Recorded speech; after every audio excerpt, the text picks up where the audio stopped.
오늘은 요한계시록 72강을 시작하겠습니다. 주 대목은 영원으로 들어가다. 이제 영원이 우리 앞에 펼쳐집니다. 요한계시록 21장을 중심해서 요한계시록 21장은 영원히 우리 앞에 열리고 있습니다. 새 하늘과 새 땅, 그리고 새 예루살렘, 우리 앞에 영원이라는 새로운 시대가 펼쳐지는 것입니다. 어린 양의 신부가 거처할 영원한 처소, 그곳은 오늘날 우리가 경험하고 있는 옛사람이 기질이 없는 예수 그리스도께서 창조하신 새로운 창조의 세계인 것입니다. 이것은 세상 밖에 있는 가장 아름다운 경험과도 같은 말이 21장에 실려 있는데, 이 장은 처음에 몇 구절을 제외하고는 이 세상에 관한 말이 전혀 없습니다. 바로 이곳이 교회가 거하는 영원한 처소가 될 것입니다. 하늘나라가 무엇인가?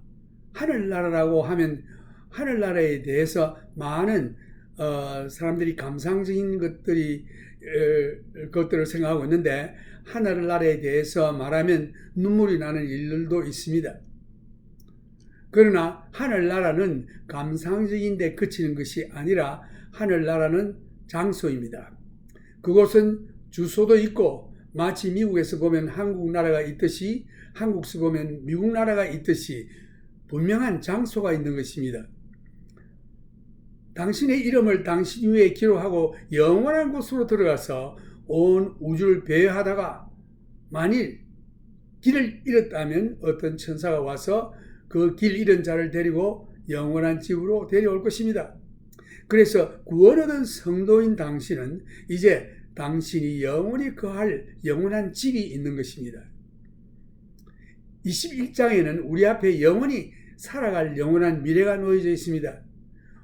우리는 시간이라는 공간에서 시간이 없는 영원한 곳으로 이제 옮기게 되는 것뿐만 아니라 새롭게 창조한 곳으로 옮기게 됩니다.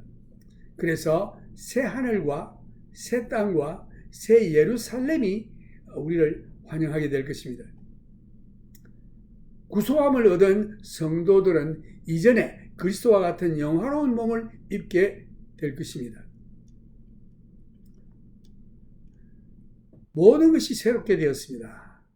새로 지음받은 우주는 새로운 법칙에 의해서 운행될 것이며, 이 새로운 법칙은 우리의 모든 생활에 또한 적용하게 될 것입니다. 새로 지음받은 우주는 새로운 법칙에 의해서 운행될 것이며, 삶의 형태 전체가 옛 모습은 전혀 찾아볼 수가 없고 완전히 바뀌게 될 것입니다.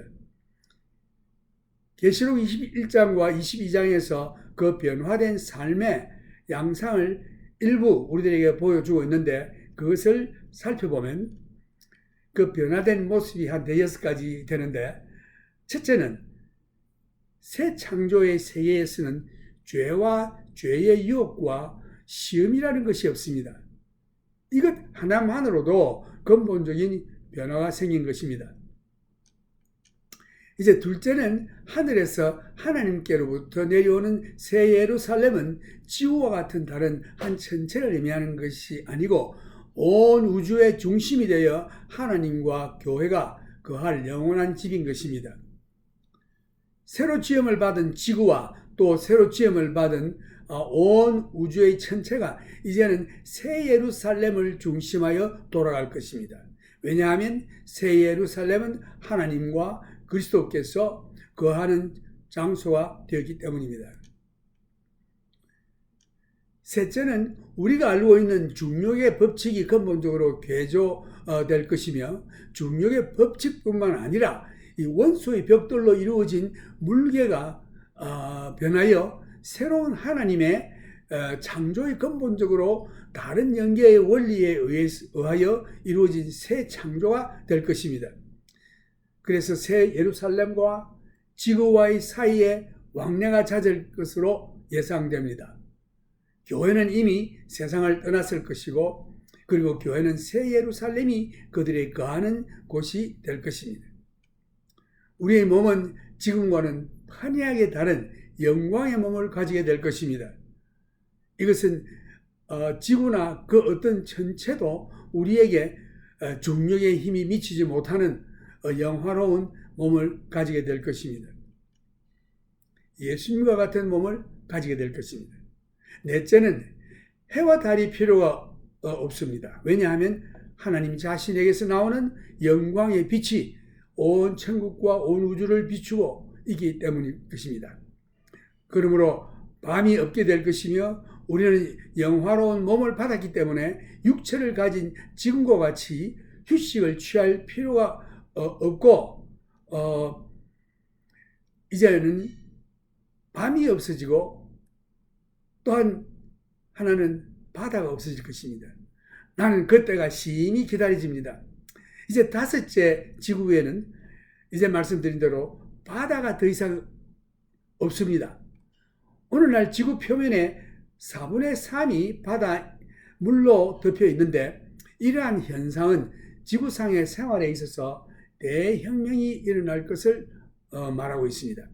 바다가 없는 지구에 얼마나 많은 사람들이 살 수 있겠으며 또 주차장은 얼마나 넓어졌겠습니까? 이제 바다가 없으므로 사시미나 수시 같은 생선을 먹을 기회가 전혀 없을 것입니다. 그리고 사람은 천년왕국과 영원이라는 곳에 살면서 에덴 동산에서와 같이 채식주의자가 될 것입니다. vegetarian, 영원 가운데 사는 사람의 먹는 양식은 과일입니다.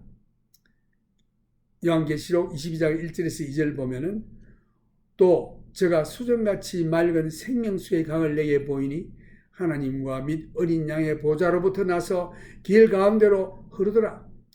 강 좌우에 생명나무가 있어 12가지 실과를 맺히되 달마다 그 실과를 맺히고 그 나무 잎사귀들은 만국을 소성하기 위하여 있더라. 그 다음 여섯째는 그리스도와 하나님과 함께 보좌에 계심을 볼 수 있습니다. 구속받은 사람들을 위해서 하나님께서 지으신 새 창조의 세계로 사람을 인도하시는 그 새날이 시작되는 것을 볼 수 있습니다. 이렇게 하여 새 하늘과 새 땅과 새 예루살렘, 여기 보니까 요한은 내가 본이라는 말을 자주 쓰는 것을 볼 수 있는데 요한은 이 놀라운 광경을 목격하고 있음을 알 수 있고 또한 요한은 이제 그 영원으로 들어가는 마지막 놀라운 장면을 목격하고 또 우리들에게 소개하고 있습니다. 요한계시록 21장 1절 보면은 또 내가 새 하늘과 새 땅을 보니 처음 하늘과 처음 땅이 없어졌고 바다도 다시 있지 않더라. 이 성경은 분명히 우리들에게 현재 우리가 살고 있는 창조의 세계가 지나가고 새 하늘과 새 땅으로 대치되는 것을 보여주고 있습니다. 예수님께서 친히 말씀하시기를 천지는 없어지겠으나 내 말은 없어지지 아니하리라. 마태복음 24장 35절 말씀. 옛 창조는 첫 번 아담을 위한 것이었고 마지막 아담인 예수 그리스도께서는 새로이 영화로운 몸을 받은 자들을 위해서 새로운 창조를 하신 것입니다. 보라, 내가 새 하늘과 새 땅을 창조하나니 이전 것은 기억되거나 마음에 생각나지 아니할 것이라. 이사야 65장 17절 말씀. 또 이사야 26장 22절도 보면은 나 여호와가 말하노라 나의 지을 새 하늘과 새 땅이 내 앞에 항상 있을 것 같이 너희 자손과 너희 이름이 항상 있으리라. 하나님께서는 아브라함에게 한 땅을 영원히 주실 것을 약속했습니다. 그리고 다윗에게는 영원한 왕자를 주실 것을 약속했습니다. 다니엘은 예언하기를 이 열왕의 때에 하늘의 하나님이 한 나라를 세우시리니 이것은 영원히 망하지도 아니할 것이요 그 국군이 다른 백성에게로 돌아가지도 아니할 것이요 도리어 이 모든 나라를 쳐서 멸하고 영원히 설 것이라. 나 다니엘 이렇게 그 자기가 본 것을 예언했습니다. 다니엘 2장 44절에 그런 말씀이 있고, 이 새 땅이란 이 예언의 말씀의 성취를 말하는 것입니다. 구약 성경의 약속의 말씀을 믿은 자들이 그 약속을 믿는 믿음이 얼마나 가치가 있는가를 한번 생각해 보십시오. 이 히브리서의 11장에도 보면은 이 사람들은 다 믿음을 따라 죽었으며 약속을 받지 못하였으되 그것들을 멀리서 보고 환영하며 또 땅에 쓰는 외국인과 나그네로라 증거하였으니 이같이 말하는 자들은 본향 찾는 것을 나타내니라. 저희가 나온 바 본향을 생각하였다면 돌아갈 기회가 있었으려니와 저희가 이제는 더 나은 본향을 사모하니 곧 하늘에 있는 것이라. 그러므로 하나님이 저희 하나님이라 일컬음을 받으심을 부끄러워하지 아니하시고 저희를 위하여 한 성을 예비하셨느니라. 새 예루살렘 성이죠. 우리가 항상 주님의 가르치신 기도를 하고 있는데 그 기도가 다 이루어진 것입니다. 나라에 임하옵시며 뜻이 하늘에서 이룬 것 같이 땅에서도 이루어지이다. 마태복음 6장 10절 말씀. 우리는 그의 약속대로 의에 거하는 바 새 하늘과 새 땅을 바라보도다. 베드로후서 3장 13절. 베드로후서에서 베드로는 현재 우리가 살고 있는 땅은 앞으로 불로서 모두 태워질 것이라고 선언했습니다. 이제 하늘과 땅은 그 동일한 말씀으로 불사르기 위하여 간수하신 바 되어 경건치 아니한 사람들의 심판과 멸망의 날까지 보존하여 두신 것이니라. 사랑하는 자들아, 죽게는 하루가 천년 같고 천년이 하루 같은 이 한 가지를 잊지 말라. 주의 약속은 어떤 이에 드리다고 생각하는 것 같이 드린 것이 아니라 오직 너희를 대하여 오래 참으사 아무도 멸망치 않고 다 회개하기에 이르기를 원하시느니라. 그러나 주의 날이 도적같이 오리니 그 날에는 하늘이 큰 소리로 떠나가고 체질이 뜨거운 불에 풀어지고 땅과 그 중에 있는 모든 일이 드러나리로다. 이 모든 것이 이렇게 풀어지리니 너희가 어떠한 사람이 되어야 마땅하뇨. 거룩한 행실과 경건함으로 하나님의 날이 임하기를 바라보고 간절히 사모하라. 그 날에 하늘이 불에 타서 풀어지고 체질이 뜨거운 불에 녹아지려니와 우리는 그의 약속대로 의에 거하는 바 새 하늘과 새 땅을 바라보도다. 그러므로 사랑하는 자들아, 너희가 이것을 바라보나니 주 앞에서 점도 없고 흠도 없이 평강 가운데서 나타나기를 힘쓰라. 베드로후서 3장 7절에서 14절 말씀이었습니다. 여기서 새 땅의 주된 특징은 바다가 더 이상 이 세상에 존재하지 않는다는 것입니다. 이 세상은 자동적으로 기후 변화와 대기의 변화와 세상을 밝히는 광원의 조건에 변화가 오게 될 것입니다. 현대의 사람들이 경험한 과학적인 사고방식으로 하나님의 새 창조가 일어날 경우에 나타날 대변형에 대해서 사람의 마음으로 상상하기가 불가능합니다. 과거의 바다는 사람에게 큰 벽이 되었습니다.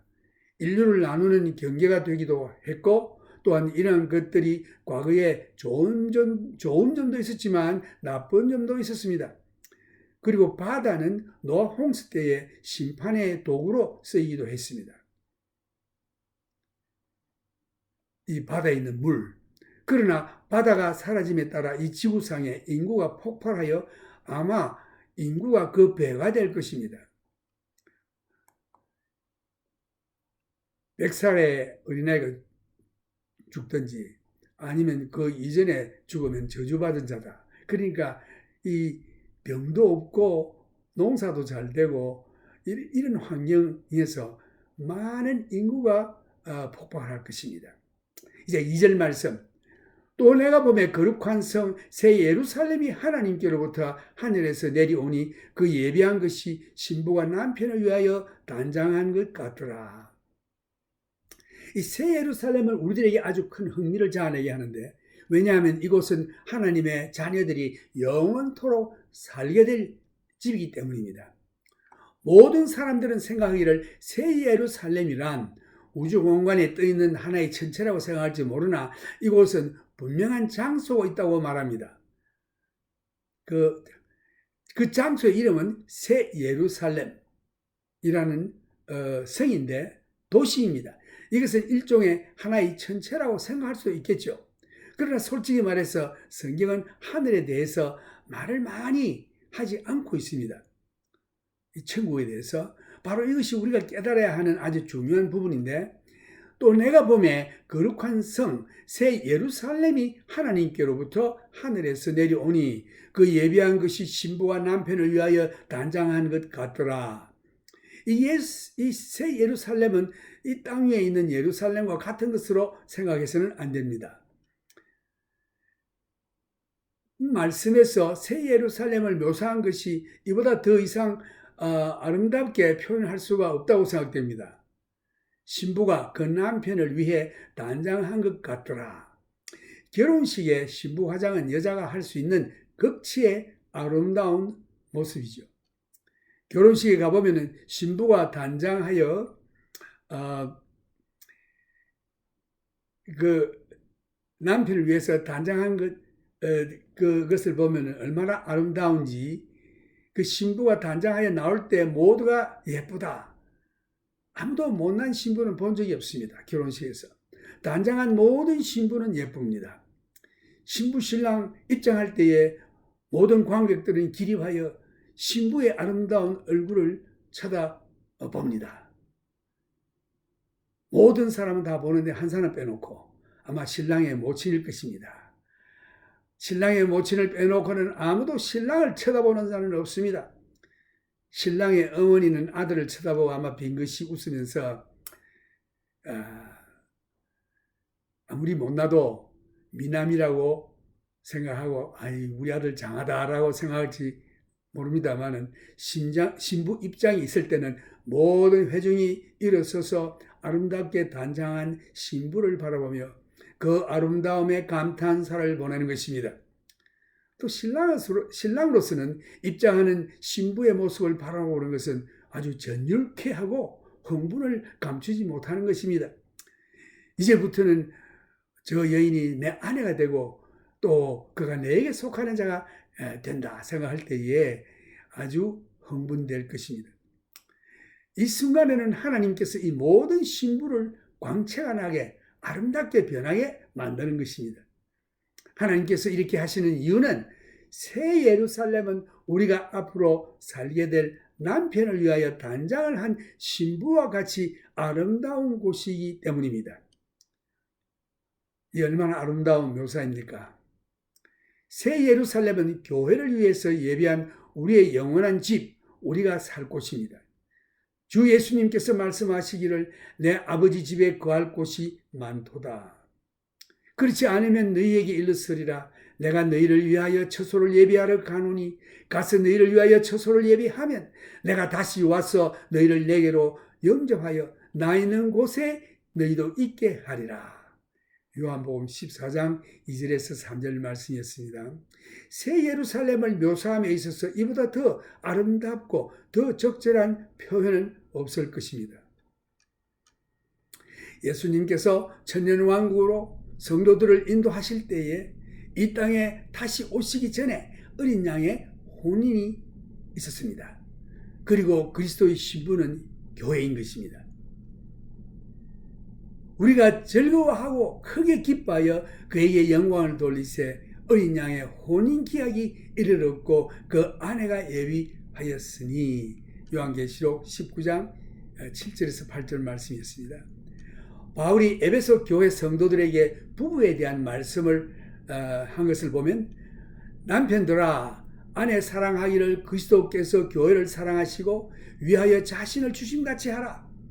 이는 곧 물로 씻어 말씀으로 깨끗하게 하사 거룩하게 하시고 그리스도의 심판대 앞에서 믿는 성도들이 심판을 받게 되겠는데 이 그리스도의 심판대라고 하는 것은 지옥 벌레고 이런 심판대가 아니고 예수 믿은 성도들에게 상 주는 심판대인데 이것을 비마 시트 오브 크라이스트라고 합니다. 그리스도의 심판대 앞에서 믿는 성도들이 심판을 받게 되겠는데 잘못된 것이 있으면 아마 바로잡게 해주실 것입니다.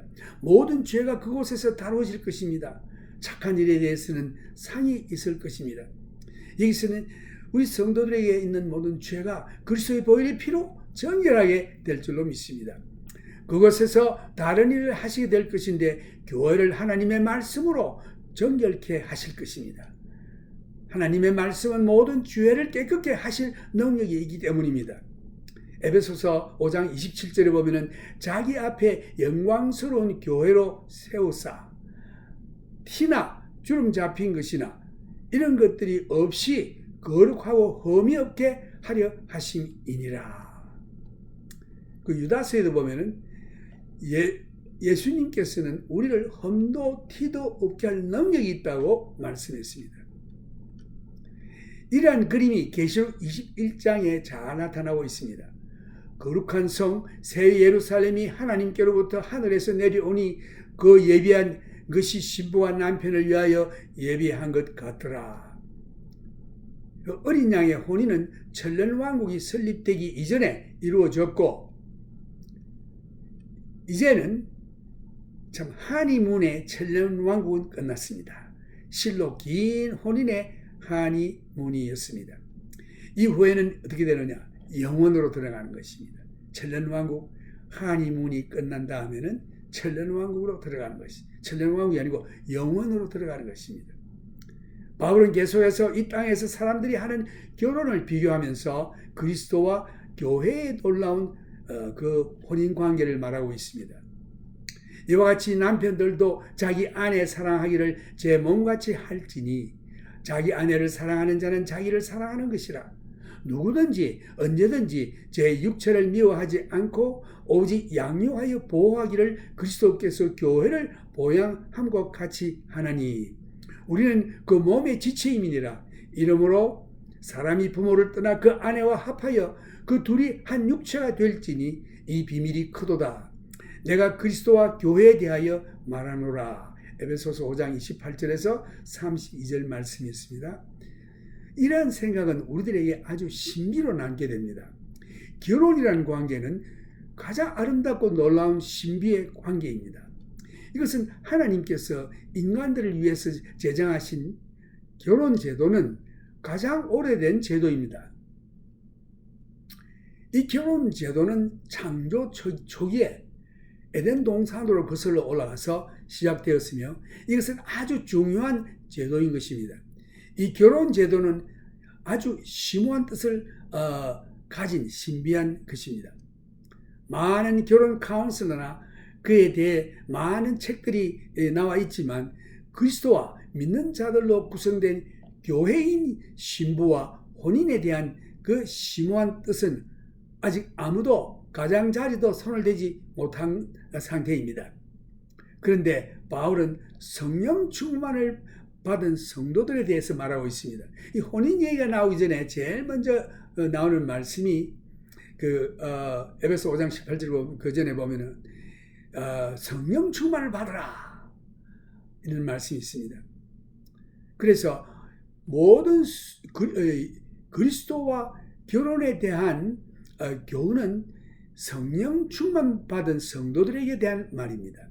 이것은 믿지 않는 세상 사람들이 한 말이 아닐 뿐 아니라 또 이 말씀은 형식적으로 믿는다고 하는 사람들에게 주신 말씀도 아닙니다. 이 말씀의 서두에서 바울은 에베소 5장 18절에 보면은 성령 충만을 받으라. 성령에 대한 명령은 여기가 유일한 성경 구절의 말씀입니다. 성령 충만을 받으라.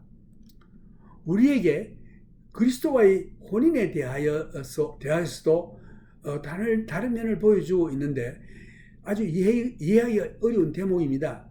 아내는 남편과 한 육체가 된다고 했습니다. 어떻게 그럴 수 있는가? 오늘 여러분들이 아름다운 당신의 자녀들을 한번 자세히 보십시오. 자세히 보면 엄마 아빠를 많이 닮았습니다. 이것이 바로 두 육체가 하나가 된 것입니다. 그러나 이것보다 더 깊은 뜻이 있습니다. 남자가 여자를 사랑할 때는 실제로 남자는 자기를 사랑하게 되는 것입니다. 이것은 아내가 남편에 대해서도 마찬가지입니다. 아내가 남편을 사랑할 때에 그 여인은 실제로 자신을 사랑하고 있는 것입니다. 부부가 이 이상 더 밀접한 관계를 가질 수 없습니다.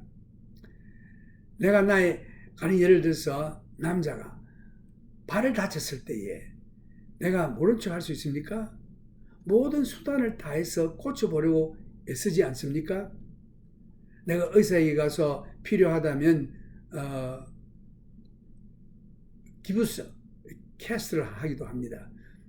그래서 다친 발을 집에 두고 나갈 수가 없죠. 몸에 붙어 있으니까 싫으나 좋으나 달고 댕기 하는 것입니다. 내가 가는 곳마다 달고 다녀야 하는 것입니다. 마찬가지로 나의 아내도 나의 한 부분이기 때문에 어디를 가든 달고 같이 가야 하는 것입니다. 아내가 창피하다고 해서 집에 두고 혼자 나가고 이게 안 되죠. 창피한 아내도 데리고 같이 가야 하는 것입니다. 왜냐하면 그 여자는 나의 육체의 한 부분이기 때문입니다. 부부는 한 육체인 것입니다. 이야기는 어려울지 모르나 이만큼 부부 관계가 밀접한 관계인 것입니다. 이 대목은 다시금 창세기의 창조로 돌아가서 아담이 말하기를 이는 내 뼈 중에 뼈요 살 중에 살이라. 이것을 남자에게서 취하여서저 여자라 칭하리라 하니라. 이러므로 남자가 부모를 떠나 그 아내와 연합하여 둘이 한 몸을 이룰지로다. 아담과 그 아내 두 사람이 벌거벗었으나 부끄러워 아니하니라. 창세기 23장 창세기 23절에서 1장 23절 25절입니다. 아담과 그 아내 두 사람이 벌거벗었으나 부끄러워 아니하니라. 이것은 아주 친밀한 관계이고 서로 잘 아는 순위 없는 개인적인 밀접한 관계인 것입니다. 아내나 남편에게 일어난 일이 각각 자신에게와 자신의 몸에 일어난 일이라 생각하게 되는 것입니다. 이것은 아주 큰 신비에 속한 것입니다. 이 비밀이 크도다. 내가 그리스도와 교회에 대하여 말하노라. 에베소 5장 32절 말씀. 천국에서는 우리가 그리스도와 같을 것이라고 했습니다. 요한 1서에 보면은 사랑하는 자들아 우리가 지금은 하나님의 자녀라. 장래에 어떻게 될 것은 아직 나타나지 아니하였으나 그가 나타나심이 되면 우리가 그와 같을 줄 아는 것은 그의 계신 그대로 볼 것을 인함이라. 요한 1서 3장 2절 말씀.